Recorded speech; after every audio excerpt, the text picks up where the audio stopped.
ఉత్పంతించే వినాశంచ భూతనామగతించే వేత్తి విద్యా విద్వాంస రమాభ్యో భగవాంతి అన్నారు. అంటే దేవుడనబడిన వాడు సృష్టించుటకు సంహరించుటకు తగిన శక్తి కలిగి ఉండాలి. భూత భవిష్యత్ వర్తమాన కాల విషయములను ఎరిగి ఉండాలి. ఈ అర్హతలు కలిగిన వాడే దేవుడు అని భావం. ఈ రెండు అర్హతల్లో మొదటి అర్హత సృష్టించటానికి సంహరించటానికి కావలసిన శక్తి మహాశక్తి. అంటే మహాశక్తి కలిగిన వాడే దేవుడు, అనగా మహాశక్తివంతుడే దేవుడు. మరి మహాశక్తివంతుడు ఎవరు? నలుగురిని నరికినవాడా, 10 మందిని బాధినవాడా? నలుగురిని నరికినవాడు 10 మందిని బాధినవాడే మహాశక్తివంతుడైతే అలాంటి వాడు చాలా మంది ఉన్నారు లోకంలో.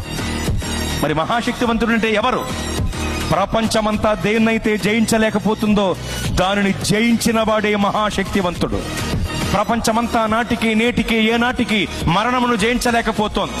మరణమనే మహమ్మారి మర్యాద లేనిదై మానవ జాతిపై విరుచుకుబడి మరణ మృదంగాన్ని మ్రోగిస్తూ విజయ వికటట్టహాసం చేసి వెర్రవీగుతుంటే మరణమనే మహమ్మారి యొక్క పీచమణిచి దాన్ని ముళ్ళు విరిచి మరణమును జయించి తిరిగి లేచిన మహాశక్తివంతుడు యేసు ప్రభువు వారు మాత్రమే.